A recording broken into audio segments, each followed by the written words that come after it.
Hello there. In this video I'm going to be showing you how to start a painting and lots more as well. I've just been exhibiting at an art trail and I've had lots and lots of artists pop in and say hello, and quite a lot of them have just said, what on earth do I do? How do I start when I've got this big expanse of white? Well, my best advice is just to get going. In this particular painting I haven't even decided what I'm going to paint. It's going to be something from nature, obviously, because that's mostly what I paint. And so I'm putting in a very, very light blue for the sky, and then I'm just putting some lovely, really loose marks with lots of different tones for some vegetation. Now, one of my favourite tools when I'm painting like this is a rigger brush, which is a very fine brush, a fine tipped brush, and I just dip the brush into some paint. In this case it's a bit of yellow, it's a bit of white, it's a bit of a darker green, and I'm just drawing really roughly, loosely, flowing marks all over the green. This is just getting the painting going, really. These marks may disappear in the final painting, or they may reappear. I may paint them back in, but I will paint over them. I'm not precious about these marks. This is really just to get some paint down, get some interesting marks down, and see where this takes me. So I'm using my brush, as you can see, it's actually a decorator's brush. I'm holding it very roughly, I'm turning it round, and I'm dipping my brush into the paint on a regular basis using different tones. So I'm mixing Prussian blue and cadmium yellow medium together to get these variations of greens. I've changed now to a proper painter's brush, an artist's brush, because I want to have different marks. The decorator's brush gives sort of quite angular marks, but I want a more flowing feel to this. So already it's sort of taking shape. There's a field in the foreground and a tree in the background. So my initial thought of maybe painting tulips seems to have changed quite a bit, but I'm just enjoying the process. I'm enjoying watching the paint going down. I'm enjoying mixing the colours. My palette is very, very simple. As I said, at the moment I'm just using Prussian blue and cadmium yellow medium. I think there's a little bit of ultramarine in there too, particularly in the sky. There's ultramarine, cerulean blue and white. It's a very, very thin mixture. Now I'm coming back in with the brush to make these thin marks. Now, when I first started doing this, I was trying to work out how I could interpret swallows rather than painting in swallows, and that's how I did it. And now I look at it and I think, well, it's like bees buzzing over a field or swallows diving and what have you. So to me that's an interpretation, if you like, of wildlife. Now I'm mixing Prussian blue with a little bit of raw umber to get that rather lovely darker sky colour, which I think looks really nice actually. Now I sometimes use a spray bottle of water just to get a different feeling into a painting, and you've got to be kind of careful that you don't spray on too much, otherwise all the paint runs off. But the paint is wet, and it has to be wet obviously to do this, and then the water will just drip down over the painting. So you can see there's one great big white drip already in the centre of the painting, and I'm just going to gently dab it off with some tissue. The thing here is to be patient. I mean, it may work, it may not work, and you may decide that you want to paint it out. But as you can see, there's lines of the dark blue now dripping down into the lighter colour in the sky. And I quite like that effect. It's like rain. So I'm going back into the foreground and I'm painting in more lines. Now the reason for lots of different brushes is that you get different marks, and different marks make a painting more interesting. And also lots of layers make a painting more interesting. So I'm not just painting a bit and then moving on to another bit. I'm continually painting across the painting. I like working like this, and I like working fast. If I work fast, I don't think too much about what I'm doing, and it becomes much more spontaneous and loose, and that's how I want it to look. I want to be sort of in touch with my intuition as opposed to me thinking through how a tree should look. How do I paint this tree? I'm really kind of experimenting all the time. So I'm going back with my other brush, again layering up, painting more trees across in the background. So it's definitely not tulips anymore. And always thinking about the tonal differences in the painting. Tonal differences will make your paintings much more exciting. And by tonal differences, I mean dark tones and light tones. So that very pale citrusy green is fairly light tone, light to mid-tone. The very dark Prussian blue mix is a very dark tone. And so when you have those two butting up against each other, it creates drama, if you like. It creates impact. Now, at this point, I'm wondering what to do about that drip that's going all the way down the painting. It doesn't look right. It's a little bit too distracting. So it's going to have to disappear at some point. I've just got to work out the best way of doing it. Now, there's a lot of mixing going on and choosing different paint brushes and what have you. So I think I probably spend as much time mixing as I do painting. I'm now painting in trunks for these trees that I've fashioned with lots of green marks. And I'm going to go back to these because at the moment they're not quite right.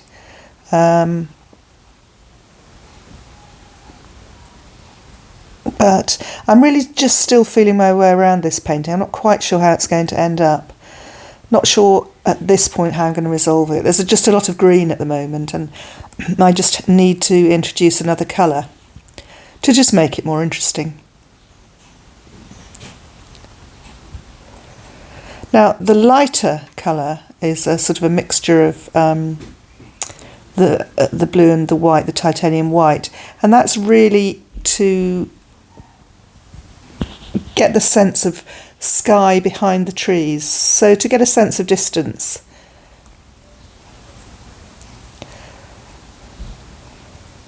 I'm going back into the sky. It just needs more detail, I think. A little bit more colour, but I don't want it to be too dark. I don't want it to be too blue. And again, dipping back into the mixture of greens to develop that tree a little bit more, to give it more depth. The more layers you have, the more interest you'll get, and the more changes in different tones of green, slightly different hues. Again, just makes the painting much more interesting.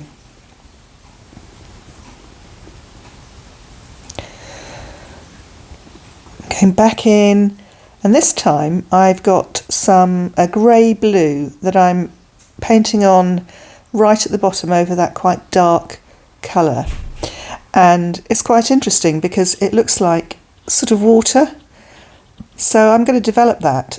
So rather than having just a plain sort of flat air expanse, I've got some interesting lines, and I'll show you those a bit closer later.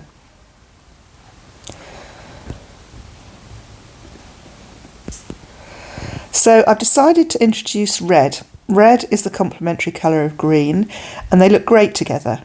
And so I'm flicking some red that I've mixed with it's sort of cadmium red medium with cadmium yellow medium, and I've got a slightly oranger. I've got a slightly orangey colour, which I quite like, and that gives a sense of a poppy field. Now I've got a bit of tissue, and I've decided I'm going to try and take off some of that drip. I'm not sure it's going to work. It's these things that that you have to just try and experiment with and see what you can do to resolve any problems like this. What it's done is it's actually taken off all the paint, and you can actually see the white gesso beneath. So I'm just going to paint over it now with some darker colour and more as well of the bluey colour that I've decided is going to make a sort of a pondy big puddle or something down at the bottom of the painting. So I'm having a lot of fun with this because I'm trying out different things and I think it's working.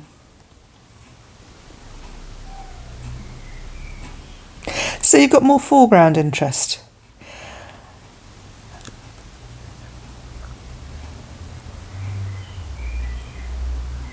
Okay, I'm going back into those tree trunks, which are not quite right, but I'm going to get them right. And that's the thing, you know, you may paint something and then you don't think it's working. What do you do? Just try something else. It may work, it may not. And I think that's the beauty of it. Sometimes I find in my workshops, students get a bit scared. They think, oh, this isn't working. What do I do now? Well, I just say, just try anything. I mean, be crazy, be bold, because it's only by those kind of drastic actions that you might want to take where you experiment and you find out what's working. Now, your painting may not work at the end of it, but you will have learnt something throughout the whole process. And I think very often people get too invested in the final painting. And the thing to do, particularly with acrylics, because they dry so quickly, is that you can keep on going. You know, if it's really not working and you're really not happy with it, my best piece of advice is to just stop painting it, leave it for a few days, and then go back to it. You might find you like it a lot more when you do go back to it, or you may think, no, that's just not working, and you can carry on because the painting will have dried and you can paint over it. And you don't have to paint over the entire painting. Some of the painting might be working really well and some of it just not so well.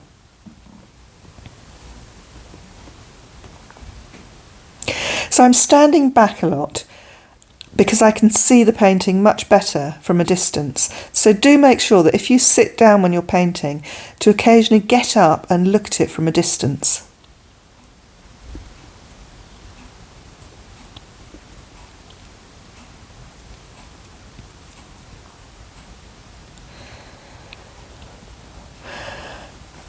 Now, I've decided at this point to paint in some larger flowers, maybe larger poppies or whatever, and I've got a larger brush and I've daubed it across the painting, and quite honestly I don't think it's working. Straight away I realised it wasn't working, but I'm not going to let that defeat me. I'm going to see how I can change the painting, change those marks so that they look better than I think they do now. However, I'm not going to do it straight away. I'm going to ignore it because that's a problem that I'm going to have to mull over whilst I'm continuing with the painting.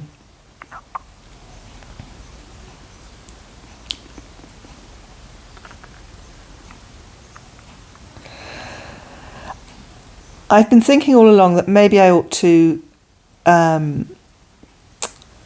take some of those drips back a little bit. I really like them as they are, but I'm sort of itching to see what they're like if I damp some of it off, and I just can't decide whether it's the right decision or not. So now I'm going back into this tree, which was a kind of a ferny tree originally, because I just want to have a different feel going on in that area. And also I was talking to a lady the other day and she was saying how she loved this tree, which was like I can't think what they're called. I think are they cypresses? But she couldn't work out how to paint it, and all of a sudden I thought, I wonder if I can paint it like this. And it's just using the corner of a decorator's brush to get those marks, and it's very rough, you know, I'm not trying to make it accurate. And so I'm just adding some darker tones to those trees and a few to the big tree.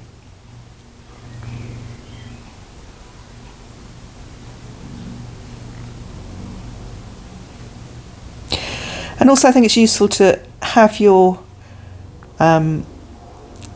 elements going off the painting so that it feels as though, you know, it's a scene that continues, if you like. So I'm pretty happy with the way it's going. There are two things that I'm less happy about. The flowers in the foreground and the drips. I just don't know what to do about either of those. So I've got a paintbrush with some bluey green paint on, and I'm very, very lightly touching over those red marks so that they become less obvious. And, you know, I think that's worked.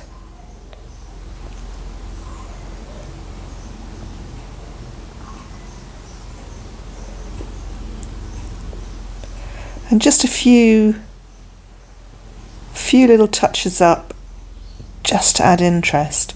If you can see, I'm just turning that brush around and around to get different angles so that the marks flow and they are different.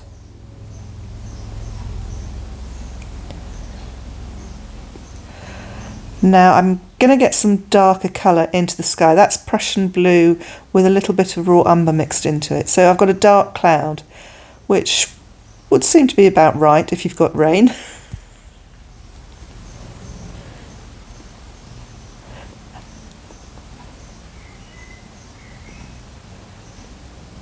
So now I'm just really touching up on things that maybe don't look quite right. It's about scanning over the painting and seeing what takes your eye and what isn't working.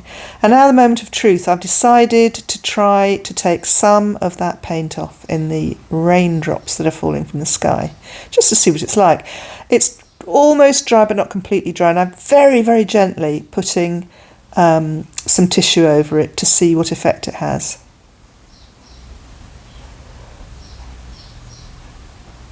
Very, very gentle. So, do I prefer it? I don't know. I think it's 6 of one and half a dozen of the other. I think I like it both ways.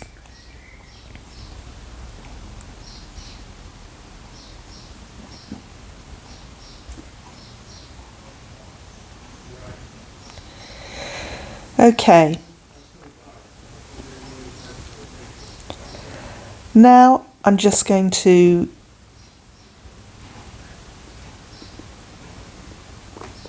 work a little bit more on the light coming through from the back behind the trees.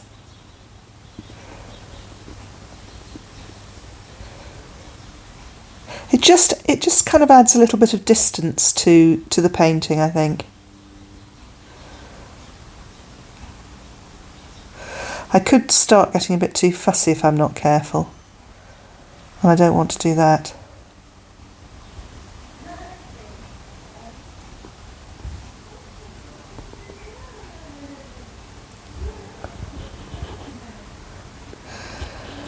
Lots of thoughts, standing back, wondering, is this working? Am I liking it? I'd never like to let a painting go if I don't actually like it. I'd rather throw it away, to be honest. It's important for me to enjoy looking at it.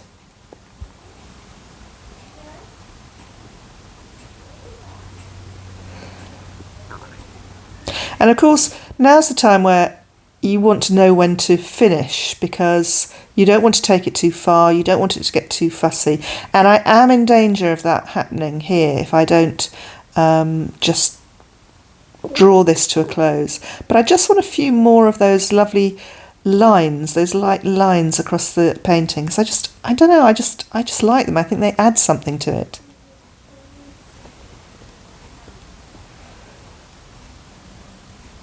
So if you remember, the way I kind of feel what those lines represent is maybe bees flying around, or birds flying around, or just insects, if you like. It's just that energy that they have when you're walking across a field and the swallows are flying, darting around you, swooping around you.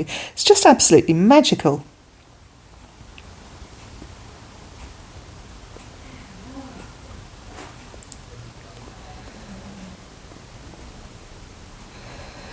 So I'm pretty nearly there, I think, and if I do any more, I honestly think I'm going to spoil it.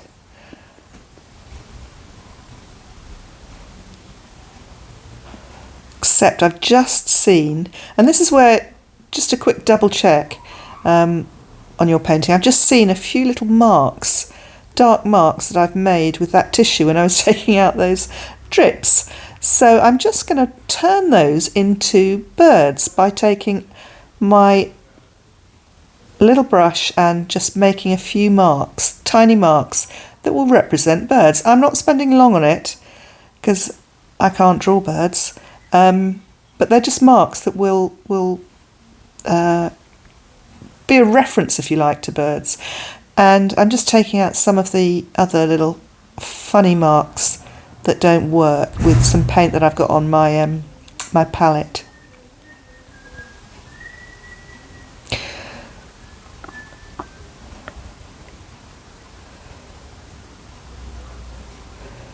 Here we go, just adding a few more birds. You know, birds in the distance like crows or blackbirds.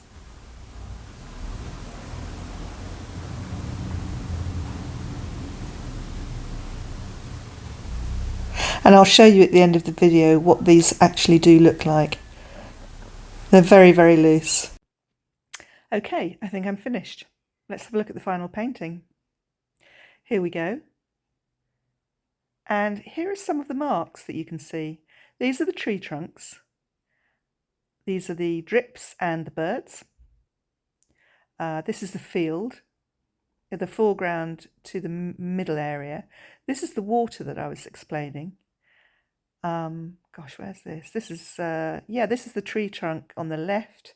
The birds again, as you can see, very rough. And those watermarks, those drips. I published a book called How to Paint Flowers Expressively in Acrylics, and if you're interested in buying it, you can get hold of it on Amazon. There's a link in the description of this video. Thanks for watching this video. If you liked it, do subscribe. If you are a subscriber, thanks very much. I really appreciate it. And do share this with your friends who paint as well. It's lovely to have you join me. I really appreciate your company. See you again soon.